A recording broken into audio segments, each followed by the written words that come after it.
At the Hall of Justice in Nuremberg, history's greatest trial nears its fateful close. Under the most elaborate security precautions, only official cars pass the heavily guarded street barricade. Flags of the victorious Allies, sitting in judgment on the International Military Tribunal, fly over the court building. Supreme Court Justice Jackson, Chief United States Prosecutor, arrives.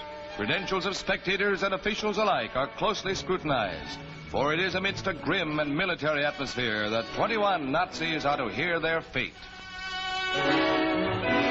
Sir Hartley Shawcross, British prosecutor, enters as the final rounds of the 10-month trial begin. The prisoners, headed by Goering, who shields his face, arrive under guard. The trial started with 24 defendants. One committed suicide, another was excused for health, and one is tried in absentia. There are 21 left in the dock to face civilization's accusation. These, then, are the men whose crimes against humanity brought about a trial without parallel in legal annals. It is doomsday and the day of reckoning as the court rises for one of the closing sessions. The world's finest legal talent has been contributed to the tribunal of 4 nations, which takes its place. Russian, French, and British are the other nations participating.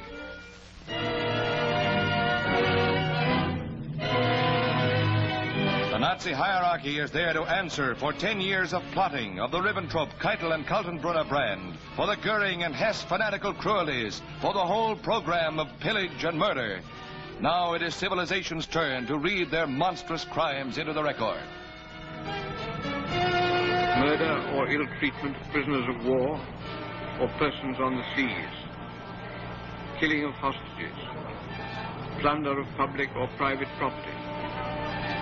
Wanton destruction of cities, towns, or villages. Or devastation not justified by military necessity. C. Crimes against humanity, namely murder, extermination, enslavement, deportation, and other inhumane acts committed against any civilian population before or during the war. For many weary months, a mountain of incredible proof is piled up against these men.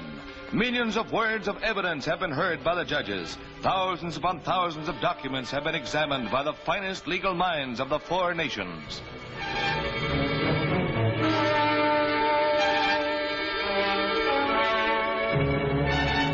Defense counsel wait with ill-concealed anxiety for the verdict in a trial conducted with scrupulous fairness for the rights of the defendants.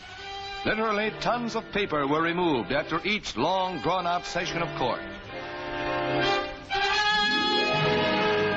For 5 savage and bloody years, humanity has waited for this moment of retribution, when the insane ambitions of men like these would come up against the stone wall of world justice. Stryker, Funk, Schacht, and their colleagues. 11 will hang, 6 will be jailed, 3 are acquitted. Sir Geoffrey Lawrence pronounces sentence. Defendant Hermann Wilhelm Goering, on the counts of the indictment on which you have been convicted, the International Military Tribunal sentences you to death by hanging. Defendant Rudolf Hess, on the counts of the indictment on which you have been convicted, the tribunal sentences you to imprisonment for life. Defendant Joachim von Ribbentrop, on the counts of the indictment on which you have been convicted, the tribunal sentences you to death by hanging. Defendant Julius Stryker, on the count of the indictment on which you have been convicted, the tribunal sentences you to death by hanging.